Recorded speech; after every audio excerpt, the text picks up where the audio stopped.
आलोक office पहुंचने के बाद अभी कुर्सी पर बैठा भी नहीं था कि अंकिता ने टोक दिया।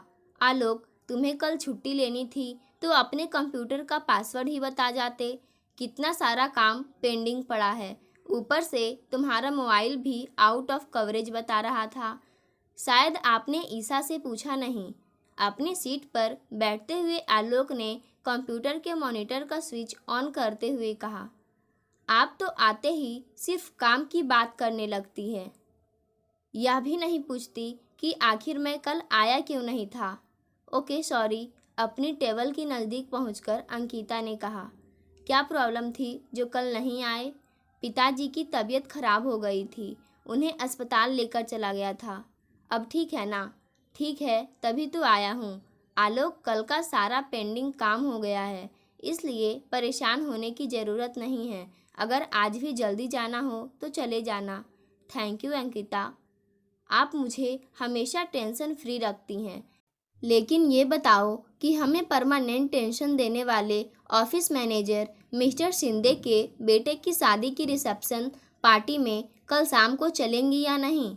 आलोक की इस बात के जवाब में अंकिता आहिस्ता से बोली, तुम्हें तो पता है आलोक कि मैं इस तरह की किसी पार्टी में जाना पसंद नहीं करती। लोग मेरे चेहरे पर लगे दाग को देखते रहते हैं। तो फिर कल तुम्हें किस पार्क में जाना है यह बता दो तो मैं वहीं पहुंच जाऊंगा। मुझे इस तरह का मजाक बिल्कुल पसंद नहीं है आलोक, नाराज होते हुए अंकिता ने कहा। नाराज़गी तुम्हारे चेहरे पर जरा भी अच्छी नहीं लगती अंकिता। मेरे चेहरे पर जो है इसके अलावा अब दूसरा कुछ अच्छा भी कैसे लगेगा? कांपते स्वर में अंकिता ने कहा। ऐसा क्यों कहती हो अंकिता?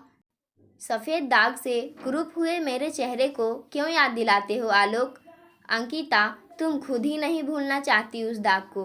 आलोक ने नाराज़गी व्यक्त करते हुए कहा। चेहरे और शरीर के दाग ही व्यक्ति या व्यक्तित्व का रूप स्वरूप नहीं है। फिर अंकिता ने आलोक की इस बात का कोई जवाब नहीं दिया तो बात खत्म हो गई। लेकिन रात को वह देर तक जागती रही।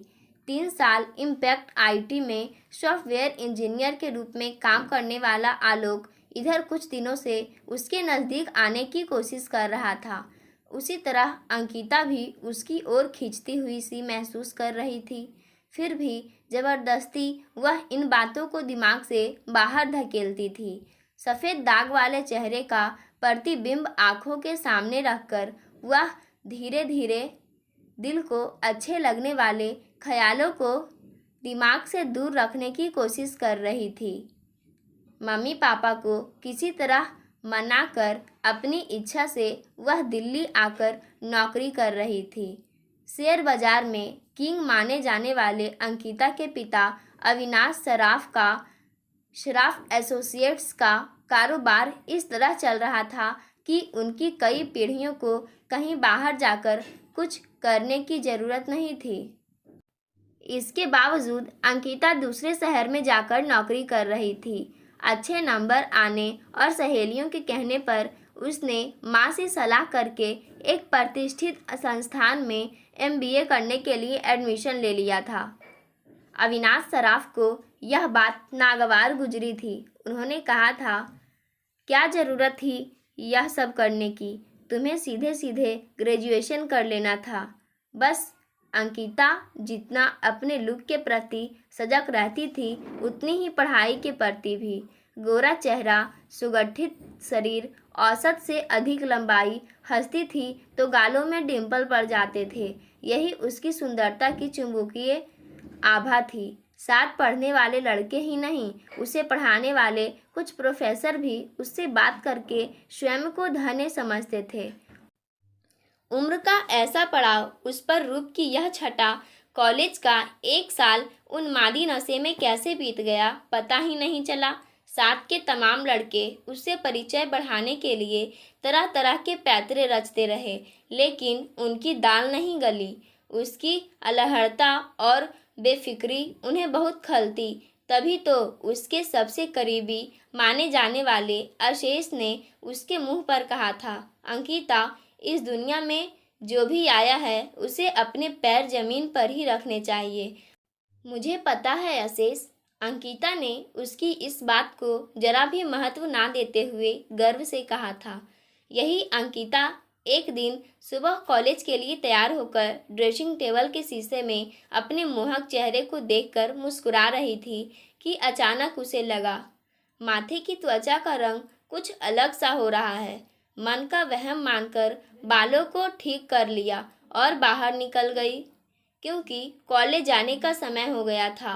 कुछ दिनों बाद उसे लगा कि अलग सा लगने वाला माथे का वह रंग लाल हो रहा था।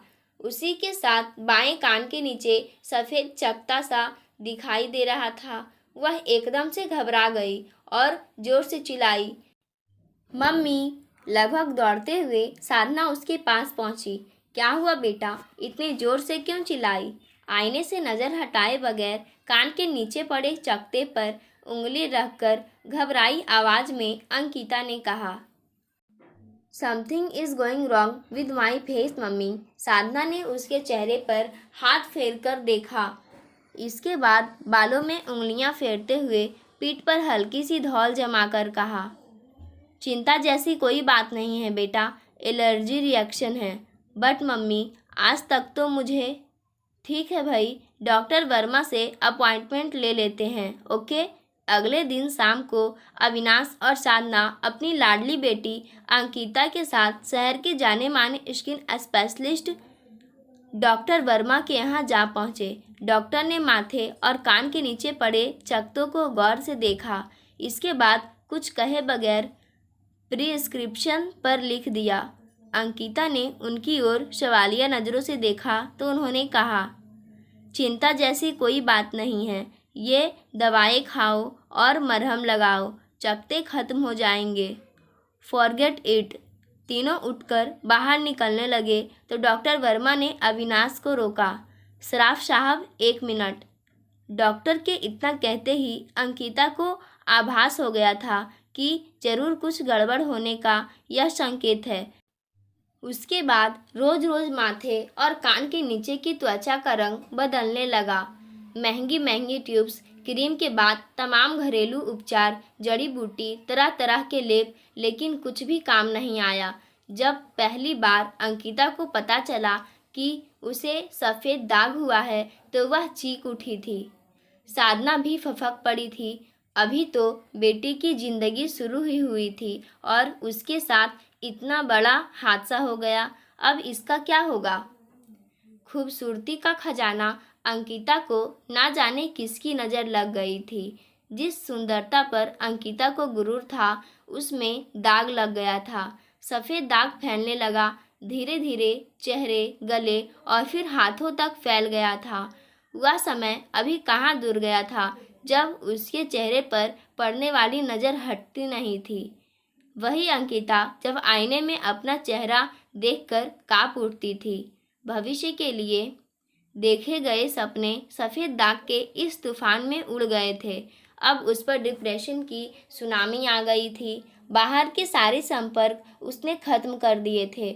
वह अपने कमरे में अकेली पड़ी रहती थी। कॉलेज का फाइनल सेमेस्टर का परिणाम आया तो उसका पहला नंबर था, लेकिन वह किसी भी फॉर्मेलिटी के लिए कॉलेज नहीं गई थी। उसने अपने सभी दोस्तों और सहेलियों से मिलने से भी मना कर दिया था।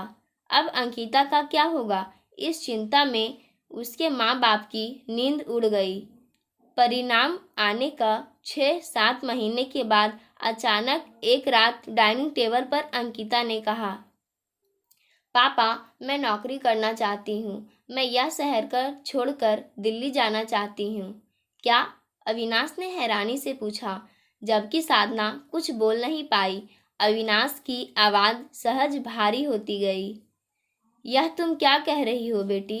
तुम्हें नौकरी करने की क्या ज़रूरत? पापा को बीच में ही रोकते हुए अंकिता ने कहा, मेरा डिसीजन फाइनल है पापा। मैं अब बच्ची नहीं रही, कुछ भी करने को स्वतंत्र हूँ। जॉब के लिए मैंने ऑनलाइन अप्लाई किया था, मेरा सिलेक्शन हो गया है। इम्पैक्ट आईटी कंपनी का हेडक्वार्टर दिल्ली में है। कंपनी रहने के लिए हॉस्टल भी दे रही है और आने जाने के लिए गाड़ी भी। अविनाश ने थोड़ा चिढ़कर कहा, मेरी समझ में नहीं आता कि तुम्हें नौकरी करने की ज़रूरत क्या है। साधना ने उन्हें आगे कुछ कहने से मना कर दिया। थोड़ी देर बाद वह अंकिता के कमरे में गई तो उनकी दलीलों की आवाज़ में उसने अपने मन की सारी बातें रख दी। मम्मी, यह शहर, कॉलेज, दोस्त और सगे संबंधी जिस खूबसूरत अंकिता को जानते हैं वह अब नहीं रही। रोते रोते मेरे आंसू सूख चुके हैं। अब मेरी समझ में आया है कि अब मैं अनजान शहर में अनजान लोगों के बीच अनजान व्यक्ति के रूप में अपनी नई जिंदगी की शुरुआत करूं।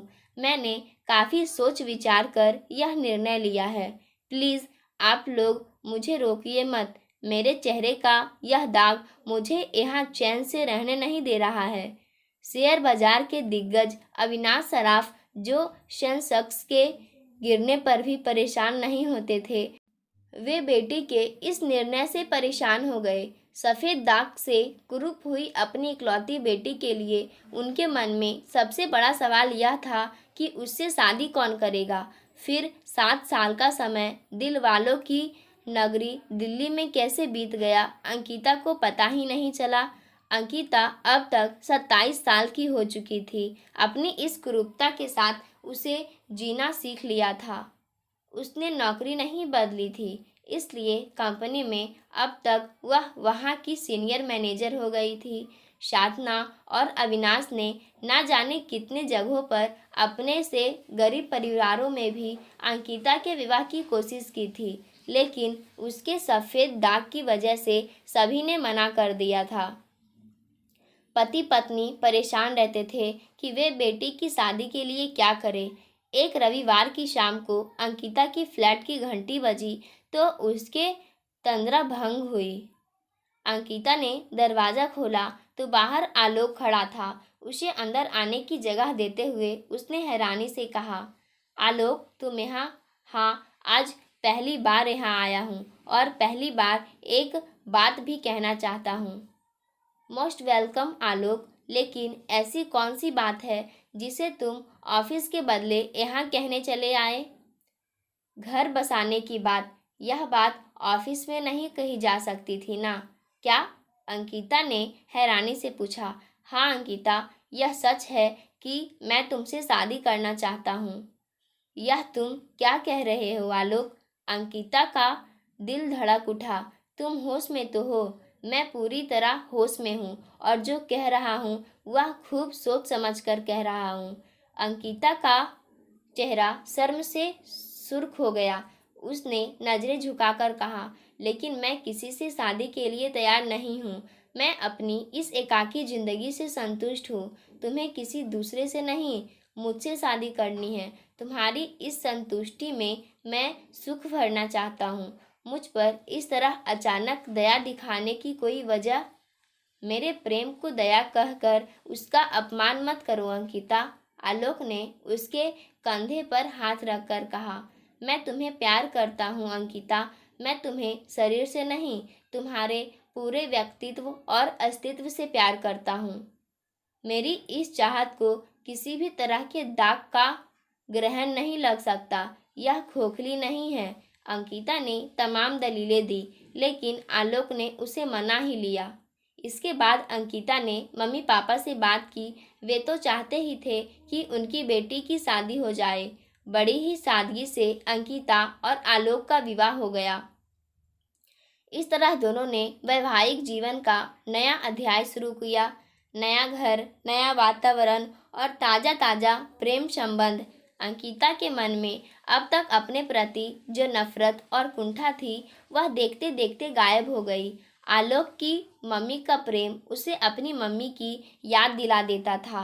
पापा अवधेश अपने मन में ही मस्त रहते थे। उन्हें किसी बात की चिंता नहीं रहती थी। वे दोस्तों के साथ ताश खेलते रहते थे। घर में आने वाला पैसा वे जुए में उड़ा देते थे। नौकरी में अंकिता आलोक के साथ थी ही, घर में भी हर तरह से उसका साथ निभा रही थी। अंकिता के जीवन में देर से ही सही, लेकिन सुख का सूरज उदय हो चुका था। Happy marriage anniversary. सो रही अंकिता के कान के नज़दीक मुंह ले जाकर आलोक ने कहा तो अंकिता की आंखें खोलते ही सुख और आनंद के उन्माद में उसने अंकिता का चेहरा अपनी दोनों हथेलियों में लेकर चूम लिया।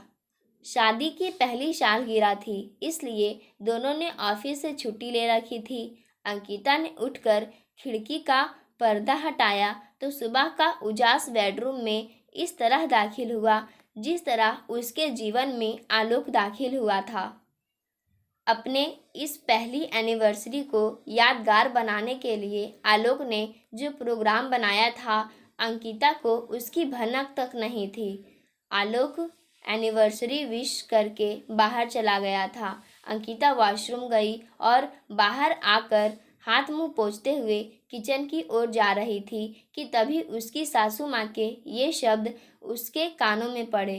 वे ड्राइंग रूम में बैठी पति से कह रही थी, आलोक और अंकिता की शादी को 1 साल हो गया। दोनों एक दूसरे से कितना प्यार करते हैं। मैं चाहती हूँ कि दोनों एक दूसरे को हमेशा इसी तरह प्यार करते रहे।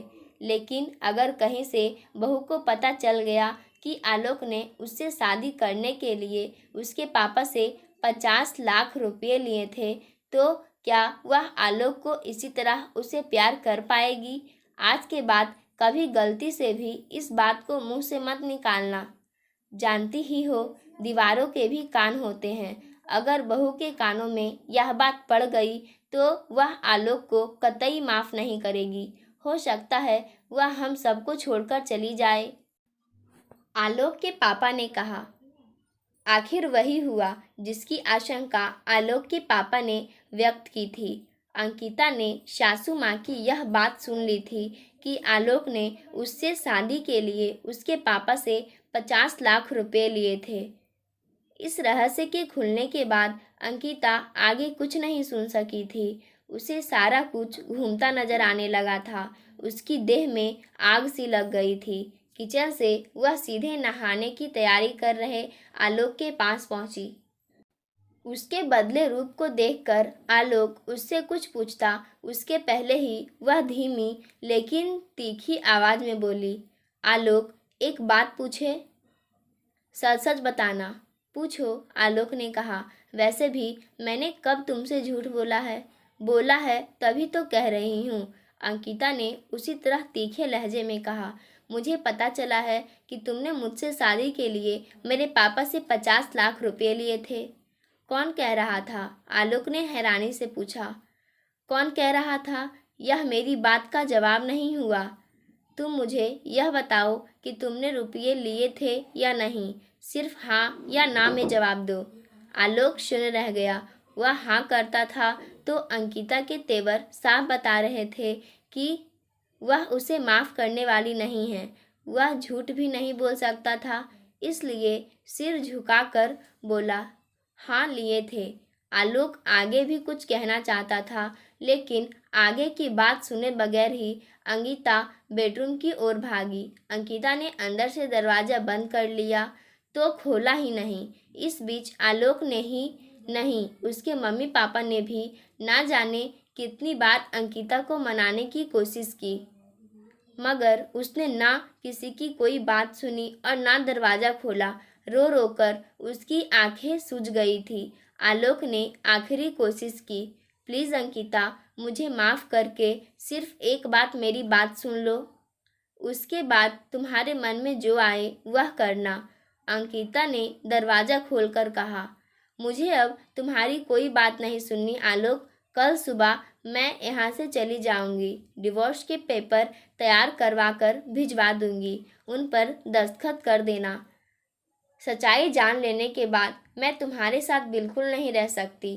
कल सुबह मैं नौकरी से भी इस्तीफ़ा दे दूँगी। अब मैं तुमसे फिर कभी मिलना नहीं चाहती। आलोक ने भर्राई आवाज़ में कहा। अंकिता, मैं तुमसे कह रहा हूँ ना कि एक बार मेरी बात सुन लो। अगर मेरी बात सुनने के पहले तुमने कोई निर्णय ले लिया तो शायद मैं जी ना पाऊँ। उसके बाद तुम भी पूरी ज़िंदगी पछताओगी। अब कहने को बचा ही क्या है? अभी ही तो कहने का मौका आया है। मैं यह सब कहना नहीं चाहता था, लेकिन तुमने कहने को मजबूर कर दिया है। तो सुनो अंकिता, मैंने इम्पैक्ट आईटी कंपनी ज्वाइन की थी, तब मैं भी तुमसे उतनी ही नफरत करता था जितनी अन्य लोग करते थे। लेकिन तुम्हारी प्यार भरी बातें और व्यवहार का मैं कुछ इस तरह कायल हुआ कि मुझे लगा कि तुम नफरत नहीं, प्यार के काबिल हो। सफ़ेद दाग तो किसी को भी हो सकते हैं। अगर किसी को शादी के बाद सफ़ेद दाग हो जाए तो आदमी क्या करेगा? छोड़ तो नहीं देगा। इतना कहकर आलोक पल भर के लिए रुका। उसके बाद लंबी सांस लेकर बोला, बस यही सोचकर मुझे तुमसे प्यार हो गया और मैं तुम्हारे नज़दीक आने की कोशिश करने लगा। मेरी उसी कोशिश का नतीजा था कि तुम्हें भी मुझसे प्यार हो गया, लेकिन दिल की बात ना तुम मुझसे कह सकी और ना मैं ही तुमसे कह सका। उसी बीच तुम्हारे पापा आकर मुझसे मिले। किसी बुद्धिशाली ने उन्हें यह युक्ति बताई थी। उसी के बताए अनुसार उन्होंने कंपनी के कर्मचारियों के बारे में पता किया। किसी से उन्हें हमारी नज़दीकियों के बारे में पता चल गया। इसके बाद वे मुझसे मिले और एक बिजनेसमैन की तरह मेरे सामने प्रपोजल रखा। मैंने उनका प्रपोजल स्वीकार कर लिया, लेकिन मैंने उनका प्रपोजल इसने नहीं स्वीकार किया था कि मुझे उनके पैसों का लालच था। मैंने उनका प्रपोजल इसलिए स्वीकार किया था कि उन्हें यह ना लगे कि मैं उनकी विरासत पाने के लिए उसकी सफ़ेद दाग से कुरूप हुई उस बेटी से शादी कर रहा हूँ जिससे कोई शादी करने को तैयार नहीं है। यही नहीं, उनके मन में यह विचार भी आ सकता था कि बिना पैसे लिए अगर मैं तुमसे शादी कर लेता हूँ तो शादी के बाद तुम्हें परेशान कर सकता हूँ और छोड़ भी सकता हूँ। उनकी भावनाओं को ध्यान में रखकर ही मैंने उनसे पैसे लिए हैं, लेकिन उन पैसों में से एक भी पैसा मैंने अपने पास नहीं रखा। वे सारे पैसे मैंने तुम्हारे पापा की शराफ एसोसिएट में तुम्हारे नाम जमा करा दिए हैं।